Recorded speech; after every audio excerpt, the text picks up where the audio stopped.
शुरुआत से कहते भाई मेरे साथ जुड़े हों, जिस रास्ते पे चल रहे हों, वो देश के जो ट्रेडिशनल पॉलिटिशियंस को पसंद नहीं आएगा, तो आप लोगों को जेल जाना पड़ेगा। शुरू में लगता था कि शायद वो मोटिवेट करने के लिए कहते हैं, पर बाद में लगने लगा था कि नहीं, वो ठीक कह रहे हैं। वो मोटिवेशनल नहीं था सिर्फ, वो हमारे को सतर्क भी कर रहे थे कि भाई इसके लिए तैयार रहो। उन्होंने यहाँ तक भी कहा था भाई अगर उसके लिए तैयार नहीं हो तो फिर अभी छोड़ दो, डोंट गो टू फार, कि भाई बहुत आगे निकलने के बाद फिर मुड़ना वापस हो जाएगा। उस सबके बावजूद भी ये तो पता था जेल जाएंगे, पर कभी ये नहीं सोचा था कि भाई जेल जाएंगे। हमें लगता था भाई जेल जाएंगे 1 महीने के लिए, 10 दिन के लिए, 2 महीने के इतना लिए। लंबा वक्त आपने, तो ये कभी नहीं सोचा था कि भाई जेल जाने का मतलब ऐसा भी हो सकता है कि भाई डेड एंड होगा, जिसका कोई एंड नज़र नहीं आएगा। और उसमें सबसे बड़ा वो लगता है चलो हमने चुन लिया, हम तो ये करने को तैयार थे। पर ये नहीं सोचा फैमिली के साथ क्या किया, वाइफ थी, बच्चे थे, मेरे बाकी फैमिली मेम्बर्स थे, उनके साथ क्या गुजर रहा है, उनके साथ जो ट्रॉमा था वो एक तो बहुत मुश्किल था। दूसरा मुझे ये लगता था, एक फैक्टर था कि वाई विद मी, मेरे साथ ऐसा क्यों। अरे भाई मेरे ऊपर आरोप लगाना था, झूठे आरोप क्यों लगा रहे हो, कह देते हमने उठा के गोली मरवा देते ना, काम ही खत्म हो जाता। साल ट्रक के नीचे दिलवा देते, खूब होता है, रोज होता है, उसमें क्या फ़र्क पड़ता था। वो ऐसे झूठे मूठे आरोप लगा के तुमने किसी के ऊपर आरोप लगा के अंदर कर दिया। तो इन दोनों से चीज़ों से रिकॉन्साइल करने में समय लगा। पहले वाला कि भाई आपको जेल भेजा गया, उसका रिकॉन्साइलेशन जेल में ही हुआ।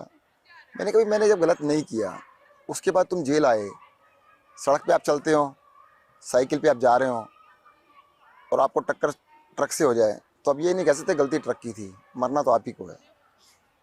तो इसलिए हो सकता है कि तुम्हारी गलती ना भी हो, अब ट्रक से टक्कर है तो ट्रक तो तुम्हें कुचल ही देगा। तो वो रिकॉन्सिलिएशन हो गई। इन एजेंसीज के बारे में आपका क्या कहना है? सीबीआई हो, ईडी हो, लगातार आम आदमी पार्टी आरोप लगाती आई है कि ये भाजपा के लिए काम करती है। हमने आपको देखा, मनीष सिसोदिया को, अरविंद केजरीवाल को, संजय सिंह को देखा, सभी बड़े मंत्री, नेता जो है आम आदमी पार्टी के वरिष्ठ नेता, जिन्होंने बहुत काम किया है, जिन्होंने दिल्ली की तस्वीर बदली है और इसीलिए शायद दोबारा आप लोगों को इतना बड़ा मैंडेट मिला था, वो सब अंदर थे।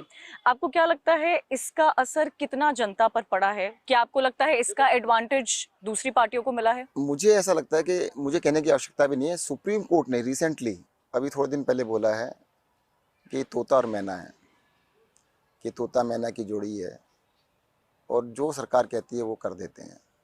ठीक नहीं है, देश के लिए अच्छा नहीं है, लोकतंत्र के लिए अच्छा नहीं, पर है तो है, ऐसा चल रहा है। अब जो चल रहा है तो चल रहा है। अंग्रेज जब थे वो कानून के नाम से हर काम करते थे। उन्होंने जो भी कुछ किया कानून का नाम सामने होता था। आपने धरना किया तो जेल में डाल दिया, प्रदर्शन किया तो जेल में डाल दिया, आपने देश के लिए कुछ भी करा तो उसका देशद्रोह लगा दिया। भगत सिंह को फांसी चढ़ा दिया, कानून से चढ़ाया, इलीगली कुछ नहीं था। तो अभी जो सिस्टम बना लिया इन्होंने, कानून का एक वो ले लिया है कि हमने कानून बना दिया जी, आपकी इंक्वायरी कुछ नहीं होगी, आपको जेल में डाल दिया। पहले फिर चिल्लाते हैं देखो देखो इतना टाइम हो गया, जमानत नहीं मिली, इसका मतलब ये कल्प्रिट है, किसी चोर है, क्योंकि इसको जमानत नहीं मिली। जमानत मिल जाए तो जमानत ही मिली है, जमानत ही तो मिली है, जमानत ही तो बिल्कुल, मिली है, हाँ। ये बरी तो नहीं हो गए। बरी सिर्फ हो जाए बेल तो, पे बाहर है। बरी हो जाए तो इतने साल अंदर क्यों रह के आए।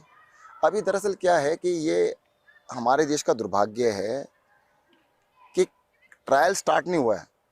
मुझे 2.5 साल पहले अरेस्ट किया था, 30 मई को किया था, 30 मई 2022। अभी तक तो ट्रायल स्टार्ट नहीं हुआ। 7 साल हो गए ईडी को इंक्वायरी करते हुए, अभी तक वो सिद्ध नहीं कर पाए कुछ, ट्रायल स्टार्ट नहीं हुआ। तुमने मेरे को 1.5-2 साल जेल में रख लिया। सबके साथ ऐसा किया क्योंकि उनके पास ऐसे कानून की आड़ है जिसको लेकर वो कुछ भी कर सकते हैं। पर ये कह देना कि उसकी वजह से आप कल्प्रिट हो गए, ऐसा कुछ नहीं है। इस देश के अंदर जेल जाने के लिए आपको कोई क्राइम करने की आवश्यकता नहीं है।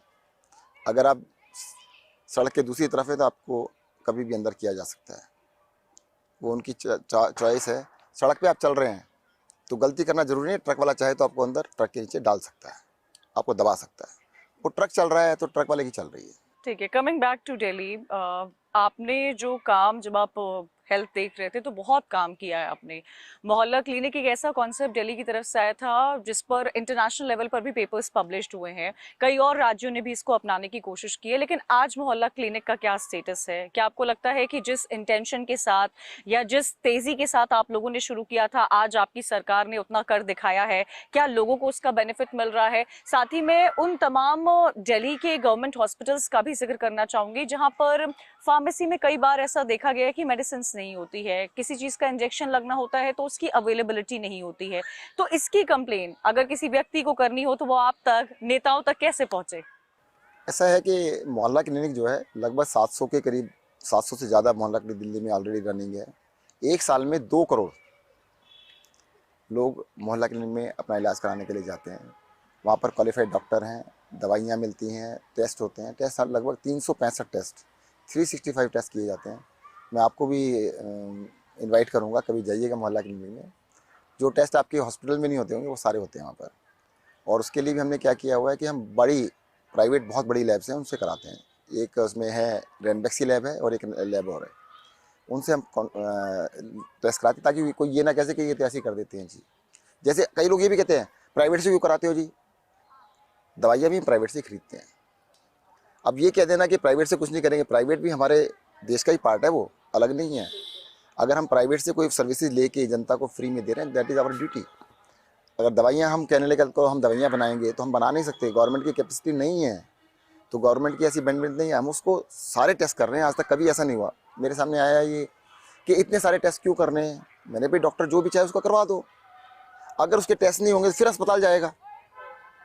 भाई मोहल्ला क्लिनिक में गए, आधे पेशेंट को तो हॉस्पिटल इसलिए जाना पड़ता है कि उनके टेस्ट नहीं होते, डायग्नोज नहीं हो पाता कि क्या हाँ, हुआ है। अगर टेस्ट सारे वहीं पर हो जाएंगे तो उनको नहीं जाना पड़ेगा।